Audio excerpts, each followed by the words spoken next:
এই গেছে তো দাদারা চলে এসেছিলো আমাদের বাড়ি কাঁঠাল নিতে। তো অনেক দিন ধরে বলছিল যে কাঁঠাল আনতে যাবো তোদের বাড়ি। তো বলছিলাম যে হ্যাঁ এসো, তো অনেক দিন পরেই চলে এসছে। তো দেখতে পাচ্ছি ওখানে ছিদ্দিক গাছে উঠে গেছে কাঁঠাল পাড়তে। আর দাদা একটা একটা করে সব কাঁঠালগুলো ক্যাচ ধরে নিচ্ছিলো। তো সঙ্গে সঙ্গে দিদি এসেছিলো, ভাগ্নি এসেছিলো, আমাদের ছোট্ট কিউট ভাগ্নি।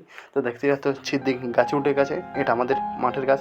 তো এখান থেকে কাঁঠাল আর রাখলে চুরি হয়ে যায়, সেই জন্যে আমরা চেষ্টা করবো এখান থেকে সব কাঁঠালগুলোই পেড়ে নিতে। তো এখানে ছিদ্দিক উঠে গেছে খুব আস্তে আস্তে সাবধানের সাথে গাছে উঠে গেছে। উঠে দেখতেই পাচ্ছ এখানে অনেকগুলোই কাঁঠাল পাড়া হয়ে গেছে। ওখানে বাবা দাঁড়িয়ে আছে, বাবা দেখিয়ে দিচ্ছিলো কোন কোন কাঁঠালগুলো কাটতে হবে।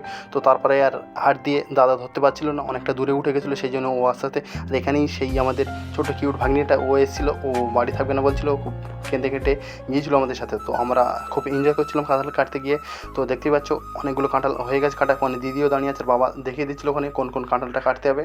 তো দেখতেই পাচ্ছ এখানে ওই ছিদ্দিক উঠে গেছে অনেক উপরে। তো আস্তে আস্তে সব কাঁঠালগুলোকে কেটে নেওয়া হচ্ছে, দেখতেই পাচ্ছ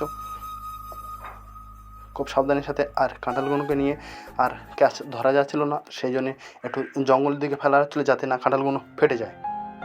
তো দেখতেই পাচ্ছ এখানে আর খুব রৌদ্র পড়েছিল, তো এখানে সিদ্দিকের খুব কষ্ট ছিল, বলছিল বারবার। তো একটু রেস্ট নিয়ে দেখতেই পাচ্ছ কাঁঠালগুলো পাড়া হচ্ছে, 7-8টা পাড়া হয়ে গেছে।